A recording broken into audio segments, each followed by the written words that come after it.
दोस्तों, आज मैं आप लोगों के लिए लेके आया हूँ एक demonic latest Filipino horror movie जिसका नाम है नॉकटर्नो। और ये मूवी मेरे को बहुत पसंद आई स्टोरी वाइज।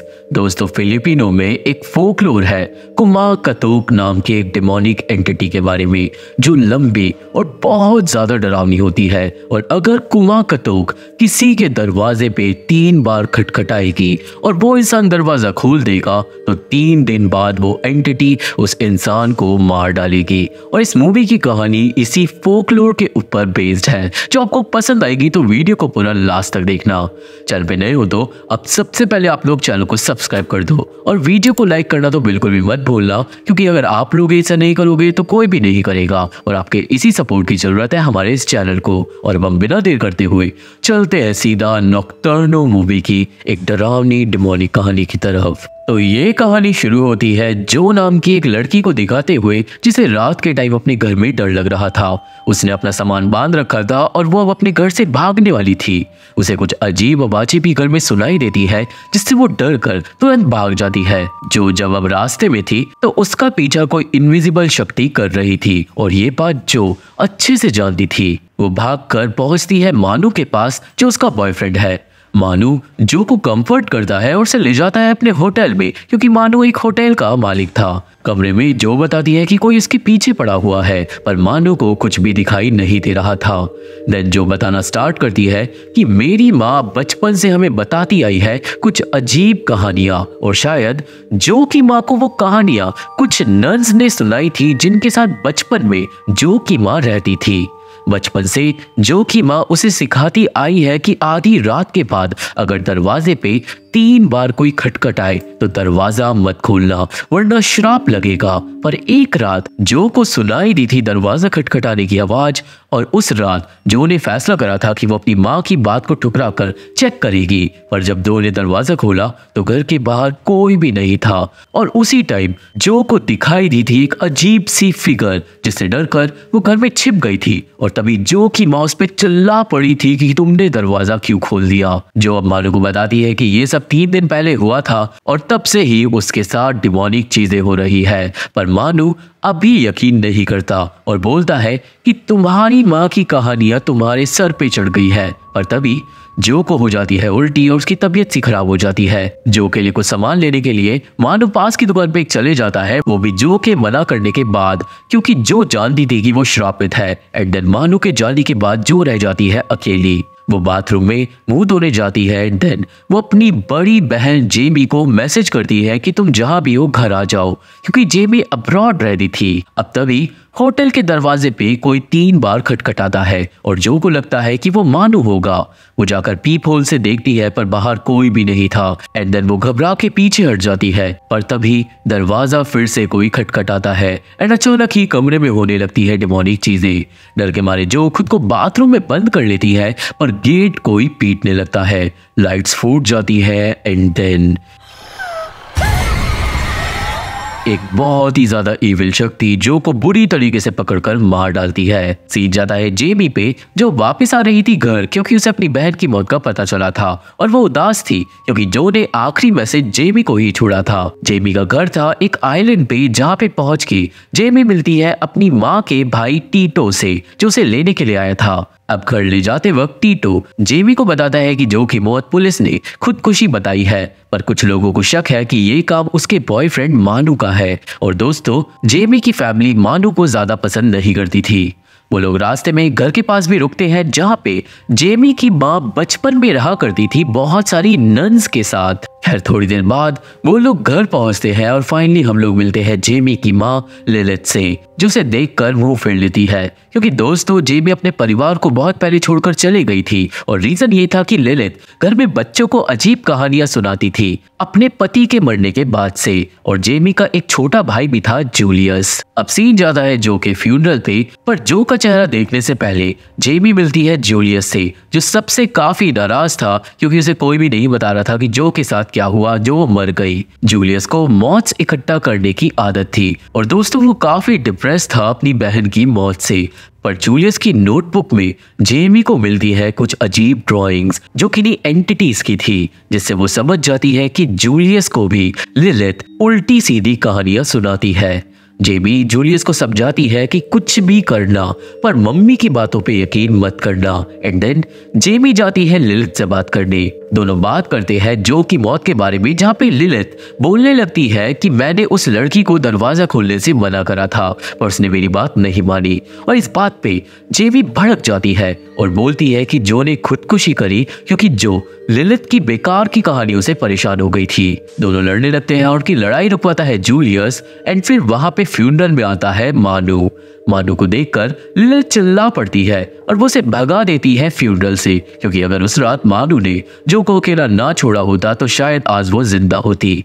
खैर मानू के पीछे जाती है जेमी और वो उससे पूछती है कि उस रात को क्या हुआ था। और दोस्तों अब मानू बहुत ज्यादा डरा हुआ था। मानू बताता है कि वो एंटिटीज जो के पीछे पड़ी हुई थी और इन्हीं एंटिटीज ने जो को मार डाला है। और अब उस रात से मानू को अजीब अजीब चीजें दिखाई दे रही है और हर रात कोई इसके गेट पे आकर खटखटाने लगता है। और इसका मतलब दोस्तों अब श्राप मानू को लग गया है। पर ऑब्वियसली जेमी मानू की बातों पे यकीन नहीं करती और उसे बोलती है कि तुम भी मेरी माँ की कहानियों पे यकीन मत करो क्योंकि वो बस बकवास कहानियां हैं। अब ओपन कास्केट फ्यूनरल से जब सब लोग चले जाते हैं तो फाइनली जेमी जो का चेहरा देखती है जिसके गले पे स्टिचेस थे, जिससे जेमी को बड़ा बुरा लगता है। पर तभी जेमी के पीछे आ जाती है एक डिमोनिक प्रेजेंस। एंड देन घर का दरवाजा 3 बार कोई खटखटाने लगता है।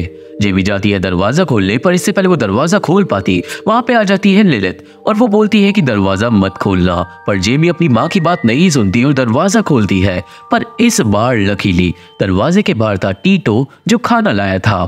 खाना देके टीटो चले जाता है वापस घर। And then next day Jamie Julius से बोलती है कि तुम कुछ दिन के लिए मेरे साथ घर चलो और जूलियस मान जाता है क्योंकि उसे भी थोड़ा चेंज चाहिए था। अब आज जो को सिमेट्री में रेस्ट इन पीस कर दिया जाता है, जिसके बाद जूलियस अपनी माँ से पूछता है कि क्या वो कुछ दिन के लिए दीदी के यहाँ रहने के लिए जा सकता है और लिलिथ भी मान जाती है। सबके घर जाने के बाद कब्र पे रह जाती है जेमी। एंड देन पीछे से आता है मानू और वो जो से बहुत ज्यादा प्यार करता था। वो वहां पे रोने लगता है पर तभी कब्र के अंदर से 3 बार कोई खटखटाने लगता है और ये आवाज सिर्फ मानू को सुनाई दे रही थी। मानू डरने लगता है और भाग जाता है और जेमी को कुछ भी समझ नहीं आता कि क्या हो गया। दिन रात को जेमी मानू को कॉल करती है पर वो फोन नहीं उठा रहा था। थोड़ी देर बाद जेमी को मेन गेट पे फिर से नॉकिंग की आवाज सुनाई देती है और वो पहले खिड़की से झांक कर देखती है ये कौन है, पर दरवाजे के बाहर कोई भी नहीं था। वो अब नीचे जाती है दरवाजे खोलकर चेक करने के लिए, पर लकीली अभी वो डिस्ट्रैक्ट हो जाती है अपने भाई के कमरे की वजह से, जिसके अंदर से अजीब आवाजें आ रही थी। वो जाकर अब चेक करती है और देखती है कि जूलियस और लिलिथ बैठकर प्रार्थना कर रहे हैं भगवान से ताकि कुमाकतोक का श्राप उन्हें ना लगे। तभी लिलिथ जेमी को देख लेती है और वो जाग जाती है। मतलब ये बस एक सपना था। जागने के बाद भी कुछ ठीक नहीं लग रहा था क्योंकि जेमी को कमरे के कोने में अपनी बहन की स्पिरिट दिखाई दे रही थी जो अगले पल गायब हो जाती है। जेमी अब बिना देर करे उस दिन जूलियस को लेकर निकल जाती है अपने घर के लिए। पर दोस्तों आज वो दोनों घर नहीं पहुंचते क्योंकि जेमी के दिमाग में कोई नया प्लान आ गया था। जेमी पहले उस जगह को देखना चाहती थी जहाँ पे उसकी बहन की मौत हुई और इसलिए जेमी जूलियस को आज रात के लिए ले जाती है मानू के होटल में। और ये बात जूलियस को बिल्कुल भी अच्छी नहीं लगती, पर वो अपनी बड़ी बहन से बहस नहीं करता।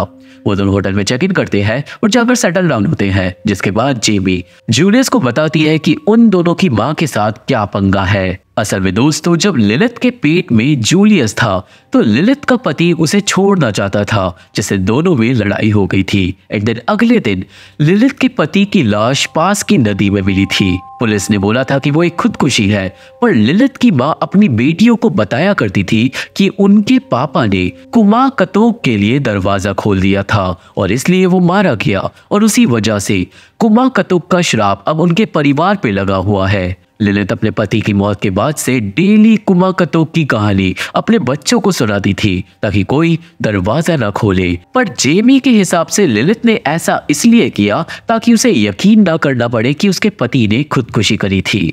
हाउएवर जूलियस पूरी लाइफ ये कहानी सुनता आया था और उसे अपनी माँ की कहानी पे यकीन था और इसलिए अपनी बहन की ये दूसरी बात सुनकर जूलियस गुस्से में वापस घर जाने लगता है, पर जेमी किसी तरीके से अपने भाई को रोक लेती है। अब जूलियस के सोने के बाद जेमी को गेट पे सुनाई देती है नॉकिंग। वो जाकर चेक करती है और फाइनली दरवाजा खोल देती है, पर बाहर कोई नहीं था। देन जेमी को हॉलवे में पड़ा मिलता है खून और साथ ही साथ किसी की चलने की आवाज आ रही थी। जेमी आवाज होके पीछे जाती है और पहुंच जाती है उस कमरे पे जहां पर उसकी बहन मरी थी और वहां का गेट खुला हुआ था। वो कमरे के अंदर चली जाती है और देखती है बाथरूम में टूटे हुए शीशे को। एंड अचानक ही वो घबरा जाती है क्योंकि बाथटब में खड़ा था मानू, जो कुछ फुसफुसा रहा था। जेमी मानू को चेक करती है जो बहुत ज्यादा बुरी हालत में था और बोल रहा था कि जो बिल्कुल सही थी। मानू जेमी को बताता है कि 2 रातों पहले उसके गेट पे नॉकिंग हुई थी और उसने दरवाजा खोल दिया था और अब कुमा कतुक उसके पीछे है। जेमी मानू को काम डाउन कर उसे ले जाती है अपने साथ अपने कमरे में जहाँ पे वो रेस्ट करता है। और मानू की बातें सुनकर अब जेमी को थोड़ा थोड़ा शक हो रहा था कि शायद इस कहानी में कुछ न कुछ सच्चाई है। अब तभी मानू को कमरे में दिखाई देती है एक डेमोनिक आत्मा, जिससे वो डर कर चिल्ला पड़ता है और जूलियस को भी जगा देता है। जेमी दोनों लड़कों को संभाल कर किसी तरीके से सुलाती है। एंड नेक्स्ट डे जब जेमी सोकर उठती है तो जूलियस गायब हो गया था, क्योंकि जूलियस भागकर वापस चले गया था घर और वो अब बीमार था। लिलिथ अपने बेटी की केयर कर रही थी और जब जेमी जूलियस से मिलने के लिए आती है तो लिलिथ जेमी को भगा देती है और वो जूलियस को उसके साथ कहीं भी जाने नहीं देती। जेमी रह जाती है अकेली, जिसके बाद वो और मनु वॉक पर जाते हैं। मानू जेमी को बोलता है कि उसे वापस लौट जाना चाहिए क्योंकि इस गांव में सच में श्राप है, पर जेमी को जानना था कि उसकी बहन ने खुदकुशी क्यों करी। बातों के बीच में जेमी बोल देती है कि कल रात को मानू ने उसके दरवाजे पे खटखटाया था या फिर नहीं, और मानू चौंक जाता है क्योंकि वो तो जेमी के कमरे के पास गया भी नहीं था। कहने का मतलब होटल के कमरे पे उसने नॉक नहीं करा था। मानू अब बोलने लगता है कि शायद वो श्राप था जो अब तुम्हें भी लग गया है, जिसके बाद डर के मारे मानू भाग जाता है और जेमी हो जाती है कंफ्यूज। जेमी मानू के पीछे पीछे उसके घर पे पहुंच जाती है, जहां पे घर के अंदर एक कमरे में से धम धम की आवाज आ रही थी। डरते डरते जेमी कमरे में जाती है और उसके होश उड़ जाती है क्योंकि मानू अपना सर दीवार में मार मार कर बुरी तरीके से फोड़ चुका था। मानू जेमी को देखने के बाद चिल्लाता है और तभी जेमी को कमरे में दिखाई देती है कुमा कतुक की एक भयानक एंटिटी। तभी दरवाजा अपने आप बंद हो जाता है और दरवाजा खुलने पे मानू मर चुका था, जिससे जेमी के होश उड़ जाते हैं और उसे फाइनली श्राप की बातों पे यकीन हो जाता है। पुलिस और एम्बुलेंस आती है जल्द ही एंड देन जेमी को आकर मिलता है टीटो। अब यहाँ पे टीटो जेमी को ले जाता है कब्रिस्तान, जहाँ पे वो जेमी को दिखाता है अपनी बीवी लॉर्ना की कब्र और बताता है एक डरावनी कहानी। दोस्तों असल में जेमी के पापा को श्राप ने ही मारा था और लिलिथ की इस बात पे सिर्फ टीटो ने ही यकीन करा था। टीटो को दिन श्राप का पता लगाना था, पर इस चक्कर में टीटो खुद श्रापित हो गया था। टीटो में सिर्फ 3 दिन थे जीने के लिए, पर उसे पता चला था कि कुमा कतुक को सिर्फ एक आत्मा चाहिए होती है। वो आत्मा या तो श्रापित इंसान की हो सकती है या फिर उसके किसी लव्ड वन की, और एक आत्मा मिलते ही सब ठीक हो जाएगा। ये बात टीटो की बीवी लॉर्ना को पता चल गई थी और इसलिए जब कुमा कतुक टीटो को मारने आए थे तो लॉर्ना ने अपना सैक्रिफाइस कर दिया था और टीटो बच गया था। अब दोस्तों टीटो बोलता है कि तुम्हारे परिवार को तुम्हारी जरूरत है और अब जब कुमा कतुक तुम्हारे को मारने के लिए आएंगे तो मैं अपना सैक्रिफाइस कर दूंगा ताकि तुम और तुम्हारी फैमिली बच जाए। पर इस बात से जेमी बिल्कुल एग्री नहीं करती और वो गुस्से में वहां से चली जाती है। सोने के बाद जेमी को अपनी बहन का धुंधला चेहरा दिखाई देने लगता है एंड देन वो नॉकिंग की आवाज से जाग जाती है। वो जाकर खिड़की के बाहर चेक करती है और उसे दिखाई देती है अपनी माँ, जो होटल के बाहर गार्डन में बारिश में भीग रही थी। ऑब्वियसली अपनी माँ को लेने के लिए जेमी जाती है, पर मेन डोर का दरवाजा अजीब तरीके से बार बार खुलकर बंद हो रहा था और इसी बीच में लिलिथ आंगन से गायब हो जाती है। जेमी चौंक जाती है, पर तभी कुमा कतोक का डिमोनिक हाथ आ जाता है दरवाजे पे, जिससे जेमी बुरी तरीके से कांप जाती है और भागती है अपनी जान बचाकर। वो भाग के हॉल में भी पहुंचती है, पर कुमा कतोक उसी के आसपास मौजूद थे और एक एंटिटी अचानक उस पर हमला भी कर देती है।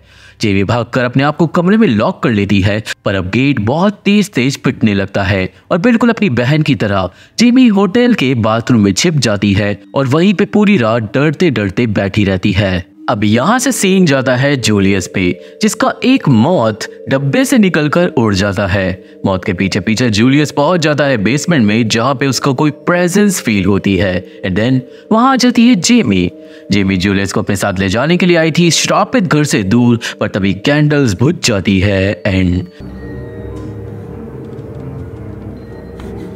घर के बाहर आ जाता है एक कुमा कतोक और अगले ही पल एक घर के अंदर भी आ जाता है और दोनों भाई बहन भागकर छुप जाते हैं। डिमोनिक कुमा कतोक घर के अंदर इधर उधर घूमने लगते हैं और जेमी अपना हाथ बढ़ाकर एक चाकू ले लेती है, पर लकीली तभी घर के बाहर आ जाता है टीटो। वो भाई बहन को आवाज मारता है और दोनों भाई बहन भाग कर जाते हैं टीटो को पास और वो टीटो को बताते हैं जो हुआ, और तीनों लोग निकल जाते हैं गाड़ी में और जाकर रुकते हैं सीधा टीटो के घर पे। थोड़ी देर बाद ललित भी टीटो के घर पे आ जाती है और अब फाइनली जेमी अपनी माँ से माफी मांगती है, क्योंकि उसकी माँ हमेशा से सही थी और ललित अपनी बेटी को माफ कर देती है। सब लोग थोड़ा रेस्ट करते हैं एंड रात के टाइम ललित जेमी को कुछ पुरानी फोटोज दिखाती है जिसमें उसका पापा भी था। फोटोज दिखाते दिखाते ललित एक कहानी सुनाती है और दोस्तों में पता चलता है कि वार के टाइम पे इस गांव में बहुत सारी नन्स रहती थी, पर यहाँ पे आ गए थे अमेरिकन सोल्जर्स। उन नन्स ने सोल्जर्स की देखभाल खूब करी थी, but in the and soldiers ने ही नन्स को मार डाला था। इस स्टोरी से ये थ्योरी निकल कर आती है कि शायद ये श्राप उन्हीं नन्स की आत्माओं से जुड़ा हुआ है, और ये श्राप ललित के परिवार को इसलिए लगा हुआ है क्योंकि ललित बचपन में उन नन्स के साथ ही रहती थी। अब रात को जेमी को नींद नहीं आ रही थी और उसे दिखाई दे रही थी अपनी बहन की आत्मा, जिसके बाद वो जागकर अपने रूम से बाहर निकलती है और उसे मिलता है टीटो। टीटो उससे पूछता है कि वो कहाँ जा रही है और जेमी बोल देती है उसे कि वो ललित की दवाइयाँ लेने के लिए वापस घर जा रही है, पर टीटो उसे घर से जाने से मना करता है और वो खुद चले जाता है दवाइयाँ लेने। पर असल में दोस्तों जेमी का प्लान कुछ और था।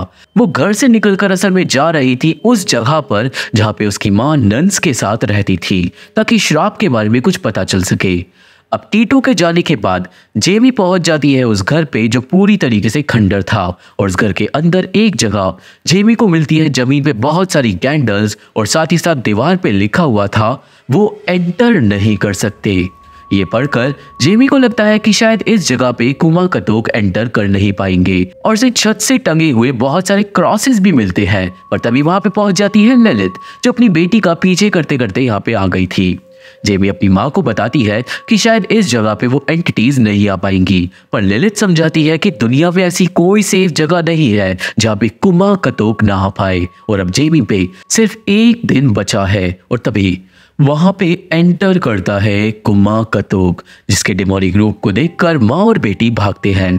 कुमा कतोक क्रीपी तरीके से उनका पीछा करने लग जाता है और माँ और बेटी भागते भागते छुप जाते हैं एक कमरे में और दरवाजा लॉक कर लेते हैं। पर कुमा कतोक गेट पर आकर गेट पीटने लगता है।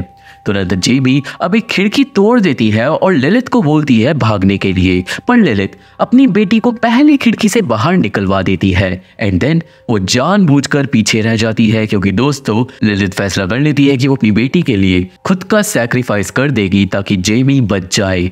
जेमी अपनी माँ को खिड़की के बाहर बुलाती रह जाती है, पर ललित बेटी की बात नहीं मानती और उसे गुड बाय बोलकर दरवाजा खोल देती है, और तुरंत ही वो इविल शक्तियाँ ललित को अंधेरे में ले जाकर मार डालती है। जेमी रोती रह जाती है एंड बेचारी को अगली सुबह वापस अकेला ही घर जाना पड़ता है। अब सीन जाता है ललित के फ्यूनरल पे, जहाँ पे सब ठीक लग रहा था। सब लोग उदास थे और टीटो जेमी को बोलता है कि उस रात उसे मरना चाहिए था, ना कि ललित को। पर एनीवेज जो हुआ वो हुआ। जूलियस भी बहुत उदास था और वो वहां से भागकर अपने कमरे में चले जाता है, जहाँ पे वो अपने पकड़े हुए मॉथ्स को आजाद कर देता है।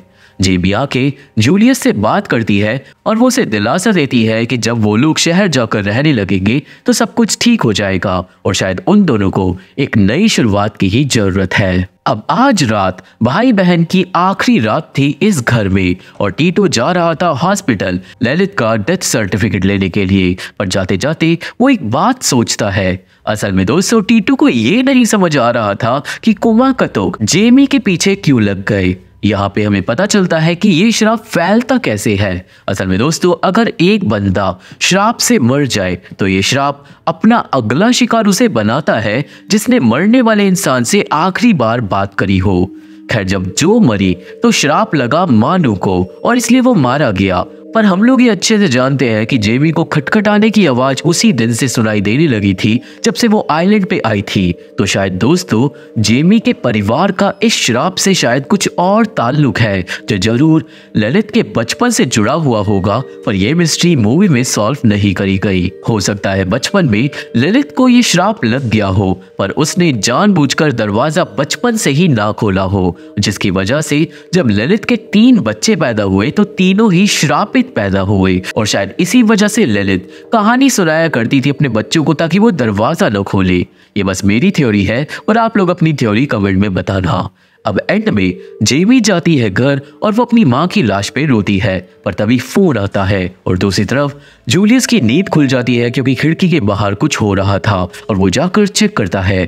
अब जब जेमी फोन उठाती है तो उसकी रूह कांप जाती है क्योंकि फोन पे ललित की आवाज थी जो बोल रही थी कि चाहे कुछ भी हो जाए दरवाजा मत खोलना, वो आ रहे हैं और वो हमारे पूरे परिवार को मार डालेंगे। और दूसरी तरफ जूलियस के सामने खिड़की पे आ जाता है कुमा कतोक जिससे उसकी सांसें अटक जाती है।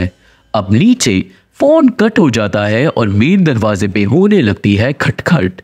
जेमी ऑब्वियसली डर जाती है और वो दरवाजा नहीं खोलती। पर देन जेबी देखती है कि उसकी माँ की लाश गायब हो गई है। जेबी अब बुरी तरीके से डर कर भागने लगती है पर तभी अचानक उसके सामने आ जाती है उसकी माँ की डिमोनिक आत्मा जो जरूर कुमा कतोक के वश में थी क्योंकि वो अपनी बेटी को इतनी बुरी तरीके से डरा देती है कि डर के मारे जेबी खोल देती है मेन दरवाजा भागने के लिए और वहीं पे कुमा कतोक खड़े थे, जिसके बाद कुमा कतोक उसे भी मार डालते हैं और शायद दोस्तों जूलियस भी मर गया होगा और मूवी यहीं पे खत्म हो जाती है। तो ये थी एक्सप्लेनेशन नॉकटर्नो मूवी की और मुझे आशा है कि आप सभी को मूवी समझ आ गई होगी और मेरी वीडियो पसंद आई होगी। ये मूवी देखनी है तो मेरा टेलीग्राम चैनल ज्वाइन करना होगा, लिंक डिस्क्रिप्शन में है। पर काम ना करे तो टेलीग्राम पे जाके मेरे चैनल का नाम डाल देना। अब वहां पे इस मूवी को देखने को मिलेगा आप लोगों को जब मेरी अगली वीडियो यूट्यूब पे आ जाएगी। तो आप लोग पहले चैनल को जाकर ज्वाइन कर लो क्योंकि सारे इंस्ट्रक्शंस वहीं पे मिलेंगे। इसके बाद आप लोग चैनल को सब्सक्राइब भी कर दो और इस वीडियो को लाइक भी कर दो क्योंकि आपके इसी सपोर्ट की हमें जरूरत है ताकि जल्दी से जल्दी हमारा चैनल आगे बढ़ सके। मेरे फेसबुक पेज का लिंक और बाकी सोशल मीडिया लिंक भी डिस्क्रिप्शन बॉक्स में मौजूद है, तो वहां पे भी फॉलो जरूर कर लेना। और मैं आप लोगों से मिलता हूँ अपनी अगली वीडियो में, तब तक के लिए थैंक यू, बाय बाय।